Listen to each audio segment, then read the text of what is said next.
რუსი მესაზღვრეების მიერ კონფლიქტის ზონაში ეგრეთ წოდებული საზღვრის თვითნებურად გადმოწევის ფაქტზე შეფასებები ექსპერტებმა და პოლიტიკოსებმა გააკეთეს. ექსპერტი კავკასიის საკითხებში მამუკ არიშიძე ამბობს, რომ საზღვრები არა რუკის, არამედ სტრატეგიულად მომგებიანი სივრცის დაკავების პრინციპით ირღვევა საკითხის გადაჭრა კი მხოლოდ მაღალ დონეზე მოლაპარაკებების გზითაა შესაძლებელი. მაქვს ესეთი საფუძვლიანი ეჭვი, რომ აქ ხდება არა რუკით გადაწყვეტა სიტუაციის მოგვარება, არამედ სტრატეგიულად მომგებიანი სივრცის დაკავება.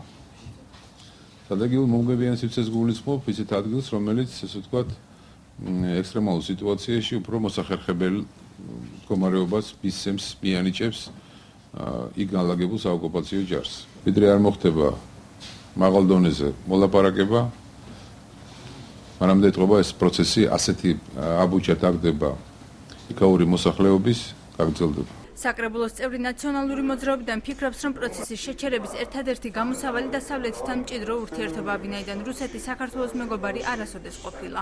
არც ერთ ეტაპზე, განსაკუთრებით საქართველოსთვის, რუს კარგი საქმე ჩვენთვის არ გაუკეთებია. იმიტომ რომ რუსეთის პოლიტიკა მაშინდელი წარსულში და დღესაც არის იმპერიალისტური და მათი ერთადერთი ოცნება, სურვილი და მიზანი არის მას საქართველო ყავდეს ყმად და არა მეგობრად. ერთადერთი გამოსავალი და დაცვა ჩვენი ქვეყნის საზღვრების არის დასავლეთთან მჭიდრო ურთიერთობა.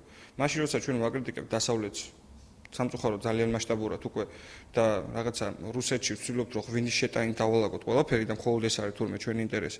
ამიტომ იქნება ყოველთვის საზღვარი მცოცავი სამწუხაროდ. ფაქტზე განცხადება საქართველოს პრეზიდენტმაც გააკეთა მიხეილ სააკაშვილმა აღნიშნა, რომ მომხდარში საქართველოს მთავრობას ბრალი არ მიუძღვის და იგი რუსეთის გეგმის ნაწილია, ქვეყანამ კი ანტიოკუპაციური კანონი მკაცრად უნდა დაიცვას. მე არ ვადანაშაულებ ამაში საქართველოს მთავრობას. მინდა სრულიად ნათლად თქვა, იმიტომ რომ იყო გუშინ ბევრი პოლიტიკური განცხადება, რომ აი ამ ხაზის გამოწევაში აი ენას მოუჩლიხეთ და მაინც წევენ ამას წინ. რუსეთს აქვს თავისი გეგმა. რუსეთს არ უყურებს რომელი განცხადება როდის გავაკეთეთ, როდის რა ვთქვით. ჩვენ უნდა გავაკეთოთ ის, რომ სამართლებრივი პოზიციები არ შევასუსტოთ, რომ ოკუპაციის კანონი არ შევასუსტოთ საზღვრებთან მიმართებაში. აჭარის უმაღლესი საბჭოს წევრი თავისუფალი დემოკრატებიდან სულხან ღლონტი აცხადებს, რომ ყველაზე ქმედითი ნაბიჯი, რომელიც სახელმწიფომ შეიძლება გადადგას, საერთაშორისო ორგანიზაციებთან აქტიური თანამშრომლობა. სულხან ღლონტი მომხდარის მიზეზებზე საუბრობს. თქვენიც უნდა გაიმართოს შეხვედრები, მოლაპარაკებები და ამ მოლაპარაკებებისა და შეხვედრებისთვის უკვე ამზადებს რუსეთი რაღაც ტიპის თემას. თემა არის შემდეგი, რომ მოლაპარაკებები დავიწყოთ უკვე ამ საკითხებიდან, ანუ გადმოწეული საზღვრის უკან გადაწევის საკითხები დავიწყოთ და შემდეგ უკვე ეს არის მათი მხრიდან ხო ეგრეთ წოდებული ძალიან მძიმე ჩვენთვის ასახმელი ტაქტიკური ნაბიჯი, ერთადერთი შანსი დღეის მონაცემებით კიდევ ერთხელ ამბობ არის ის, რომ ვესაუბროს მათ საერთაშორისო თანამეგობრობის დახმარებით. სხვა პირადად მე დღეისთვის სხვა რესურსს ვერ ხედავ. რუსმა მესაზღვრეებმა გორისა და ქარელის სოფლებში საზღვარი 300 მეტრამდე გადმოსწიეს.